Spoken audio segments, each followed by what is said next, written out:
안녕하세요. 구약스타디입니다. 레위기 18장 19절에서 23절은 근친상간과 관련되지 않는 5가지 행위를 금지하고 있습니다. 월경 중인 여성과 성관계 금지, 간음 금지, 몰렉제의 금지, 그리고 동성애와 수간을 금지하고 있습니다. 이 중에서 몰렉제의 금지는 20장에서 다루겠습니다. 월경 중인 여인과의 성관계를 금지하는 19절은 자신의 아내와의 성적 활동을 통제한다는 점에서 특이합니다. 부지 중에 이 규정을 위반한 경우에는 7일 동안 부정하게 되는 제의적인 벌이 부과됩니다. 그러나 의도적으로 이 규정을 위반한 경우에는 두 사람 다 백성 중에서 끊어지는 벌을 받게 됩니다. 월경 중인 여인과의 성관계는 에스겔서에서 아버지의 아내와의 성관계를 맺는 것만큼 심각한 범죄로 간주합니다. 극적인 벌칙을 부과함으로써 여인이 약한 기간 동안에 원치 않는 남편의 요구로부터 여인을 보호하기 위한 억제 장치로 해석할 수 있습니다. 너는 타인의 아내와 통관하여 그로 자기를 더럽히지 말지니라. 일부 다처제가 용인되는 사회에서 간음이란 결혼한 여자와 그녀의 합법적인 남편이 아닌 남자 사이에 상호 동의하에 이루어지는 성적 결합을 말합니다. 다시 말해서 결혼하지 않은 여자와 결혼한 남자와의 관계에는 적용되지 않았습니다. 간음은 그 여자의 남편에 대하여 저지른 사적인 범죄에 다시 말해서 그 여자의 남편의 배타적인 소유권에 대한 침해였습니다. 그렇기 때문에 간음한 사람들을 처벌을 하든 용서를 하든 그것은 남편의 재량권에 속했습니다. 간음은 이스라엘 주변 나라에서도 중대한 범죄로 간주되긴 했지만 신들이 간음 금지와 간음의 법률적인 결과에 연루되지 않았습니다. 이와 대조적으로 이스라엘에서 결혼은 신성한 차원을 갖고 있습니다. 창세기 2장 24절에서 하나님은 남편과 아내를 한 몸이라고 말씀하셨습니다. 그리고 예수님은 창세기 2장 24절을 인용하시면서 결혼 언약에서 하나님의 역할을 강조하십니다. 이제 둘이 아니요 한 몸이니 그러므로 하나님이 짝지어 주신 것을 사람이 나누지 못할지니라. 따라서 간음의 심각성은 간음이 불법적인 성적 연합이기 때문만이 아니고 하나님이 정하신 언약을 깨뜨리기 때문입니다. 또한 간음 금지는 가정을 보호하기 위해서 하나님이 명령하신 것입니다. 이와 같이 이스라엘에서는 간음이 사회적인 잘못임과 동시에 하나님께 대한 범죄이기 때문에 남편은 자신의 신실하지 못한 아내와 그녀의 연인을 용서할 법적 권한이 없었습니다. 이스라엘에서 간음한 남자와 여자는 하나님이 명령하신 율법에 근거해서 죽임을 당했습니다. 더럽히다라고 번역한 히브리어 탐에는 정결법에서 부정하다라고 번역하는 단어와 동일한 것입니다. 여기서는 정결법에서처럼 제의적인 의미가 아니고 도덕적인 의미에서 부정을 의미합니다. 너는 여자와 교합함 같이 남자와 교합하지 말라. 이는 가증한 일이니라. 본문은 남자 동성애를 말하고 있습니다. 본문에서 동성애에 대하여 가증한 일, 토해바라는 용어가 사용되었는데 이 용어는 언급된 범죄가 받아들일 수 없다는 것을 나타내는 역할을 합니다. 성경에서 토해바 가증한 일이라는 용어는 주로 우상숭배 이방 제의에 대해서 사용되었습니다. 그런데 레위기 18장 20장에서는 동성 간의 성관계에 사용되었고 에스겔서 22장에서는 이성 간의 부정한 성관계에 대해서 사용되었습니다. 동성애 관습은 고대 근동에서 일반적으로 받아들여지는 관습이었습니다. 고대 메소포타미아에서는 폭력과 강제가 동반되지 않는다면 동성애 자체는 부도덕한 것으로 여겨지지 않았고 무질서한 것으로 여겨지지도 않았습니다. 그럼에도 불구하고 동성애적 강간은 아시리아에서는 사형을 받기도 했습니다.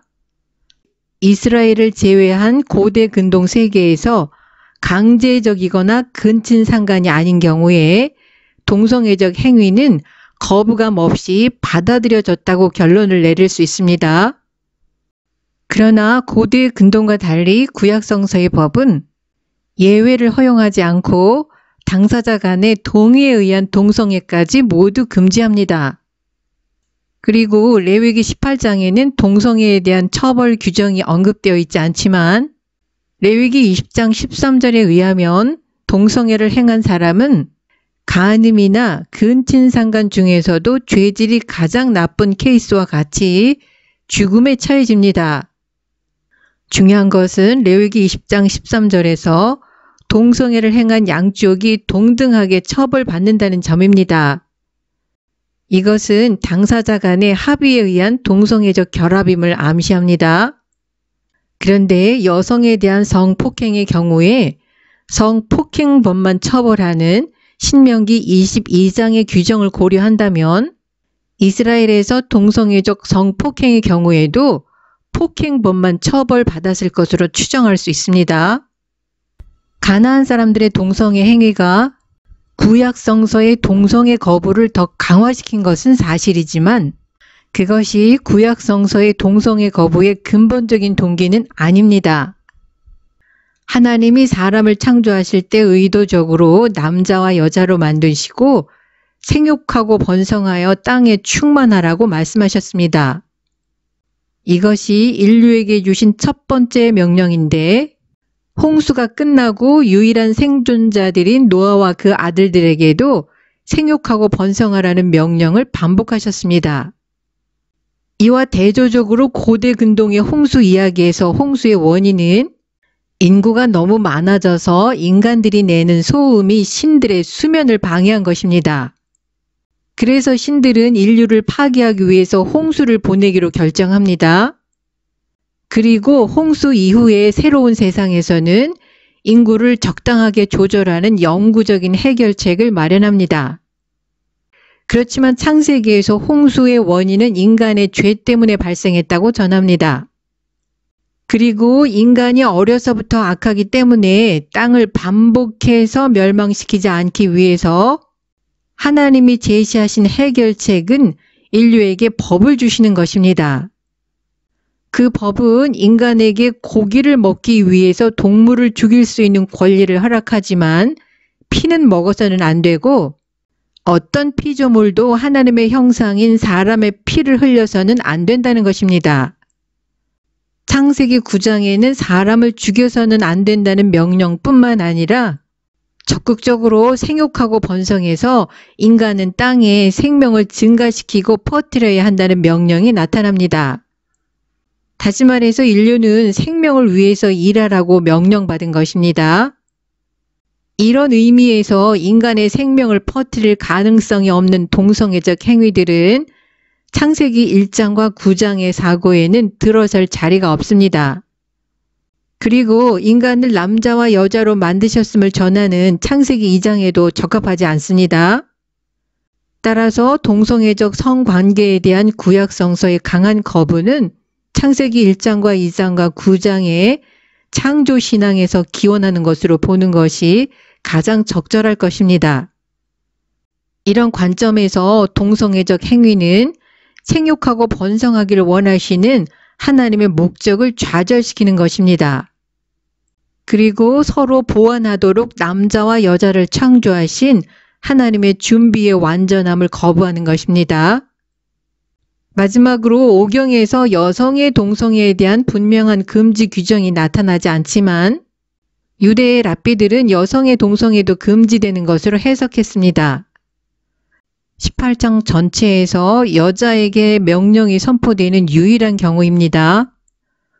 고대 이스라엘에서 여성은 그들이 주도적으로 남성에게 접근할 기회가 거의 없었을 것입니다.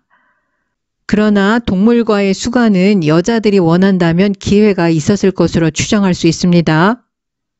본문에서 문란한 일로 번역한 히브리어 테벨은 혼합하다, 섞다라는 동사에서 유래된 단어입니다.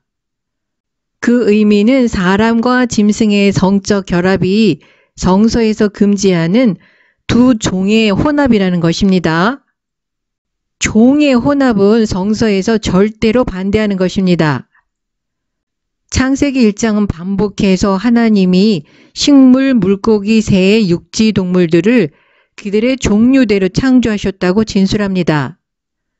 다시 말해서 그들 자신의 특별한 종류를 따라 재생산되도록 창조하셨다는 말입니다. 그래서 율법이 이종교배나 그것을 조장하는 행위를 금지하는 것입니다. 구약 성서의 우주론은 신의 영역과 인간의 영역, 인간의 영역과 동물의 영역 사이에 경계선을 세웠습니다. 이 경계선을 허물어 버리는 것은 하나님이 세우신 창조 질서를 엉망으로 만들어 버리는 것입니다. 놀랍게도 히타이트 법전은 양이나 소나 개와의 수간은 금지했지만 말과 노새와의 수간은 허용했습니다. 그러나 구약 성서의 법은 모든 짐승과의 수간, 어떠한 형태의 수간이든 금지하고 죽음의 형벌로 다스렸습니다. 너희는 이 모든 일로 스스로 더럽히지 말라. 내가 너희 앞에서 쫓아내는 족속들이 이 모든 일로 인하여 더러워졌고, 레위기 18장에 열거된 금지된 성적 행위들은 제의적인 의미가 아니고 도덕적인 의미에서 부정입니다. 그리고 20장 3절에 의하면 불법적인 성적 활동에 의해서 야기된 부정은 성소를 오염시킵니다. 나아가 레위기 18장 25절에서 마침내 땅을 더럽혀서 땅으로부터 추방으로 이어진다고 분명하게 말하고 있습니다. 그러니까 성적 타락으로 인한 땅의 오염은 희생 제사를 드리는 제의적 수단으로는 제거될 수 없다는 것입니다. 도덕적인 부정은 제의적인 수단으로 속죄할 수 없기 때문에 도덕적 부정의 효과는 성소 오염의 마지막 단계와 유사할 것입니다. 부정이 충분하게 축적되면 결과는 피할 수 없고 변경할 수 없습니다. 하나님은 자신의 성소를 버리십니다. 그렇게 되면 하나님의 보호를 받지 못하는 백성은 이방인의 침략을 당하게 되고 포로로 끌려가게 됩니다. 레위기 18장에서 분명하게 금지하는 성적 범죄들을 저지르면 약속의 땅으로부터 추방으로 이어진다는 경고의 이론적인 근거는 성적인 타락으로 인해서 그 땅이 더러워져서 그 땅이 스스로 그의 거주민을 토하여 낸다는 것입니다. 사람과 땅의 상호 의존은 선지자들의 가르침에서 두드러진 주제입니다. 이와 같은 도덕적인 생태학은 이미 인간에게 주어진 첫 번째 형벌에도 암시되어 있습니다. 창세기 3장 17절은 아담의 범죄로 인해서 땅이 저주를 받았다고 진술합니다. 이처럼 인간의 죄가 땅을 오염시킨다는 사실은 성서 전체에 스며들어 있는 자명한 이치입니다. 그러나 레위기 18장에서처럼 땅으로부터의 추방이 땅 오염에 대한 자동적인 형벌이라고 분명하게 진술하는 것은 없습니다. 정리하면 제의적인 부정은 언제나 정화와 속죄를 허용합니다. 그러나 레위기 18장과 20장의 성적인 범죄로 인한 도덕적인 부정은 제의적인 수단을 통해서 속죄할 수 없습니다. 만약 개인이 범죄를 저질렀다면 그 개인이 죽임을 당하거나 공동체에서 끊어지는 벌을 받게 됩니다. 그러나 공동체 전체가 성적인 범죄로 인한 부정에 책임이 있다면 땅으로부터 추방이 피할 수 없는 결과입니다. 중요한 것은 이 경고가 이스라엘에게만 적용되는 것이 아니라는 점입니다. 창세기 15장 16절은 가나안 땅 원주민들의 죄악이 아직 가득 차지 않았기 때문에 아브라함 후손들에게 가나안 땅을 주시겠다는 하나님의 약속이 지연되어야 한다고 전하고 있습니다. 그리고 레위기 18장은 가나안 원주민들이 그 땅을 빼앗긴 것은 바로 그들의 성적인 타락 때문이라고 증언하고 있습니다. 중요한 것은 레위기 18장에서 이 경고가 이스라엘에게 적용되었다는 점입니다. 너희도 더럽히면 그 땅이 너희 있기 전 거민을 토함같이 너희를 토할까 하노라. 이것은 이스라엘뿐만 아니라 모든 민족의 역사는 하나님의 도덕적인 통제 아래 있다는 것을 보여줍니다. 가나안 땅 원주민들을 축출하고 이스라엘이 그 땅을 차지하는 것은 하나님의 편애나 이스라엘의 타고난 우월성에 근거하지 않는다는 것을 알 수 있습니다. 가나안 땅 원주민들이 창조 때부터 우주적으로 구속력이 있는 하나님의 도덕법을 위반해왔습니다. 이제 그들의 죄가 가득 차서 그 땅에서 추방당한 것입니다. 하나님의 도덕법의 잣대는 이방인이나 선택된 민족이나 똑같이 적용되기 때문에 이스라엘 백성들이 18장에서 금지한 성적 범죄들을 저지르면 그들도 가나안 땅의 원주민들처럼 그 땅에서 쫓겨나게 될 것임을 경고하는 것입니다. 결론을 내리면 레위기 18장에 언급된 근친상간 금지, 가능 금지, 동성애 금지, 수간 금지는 시대적 상황이나 문화에 따라서 다르게 해석될 여지가 없는 우주적으로 구속력이 있는 하나님의 도덕법에 속한다고 결론을 내릴 수 있습니다. 오늘 영상은 여기서 마치겠습니다. 시청해 주셔서 감사합니다.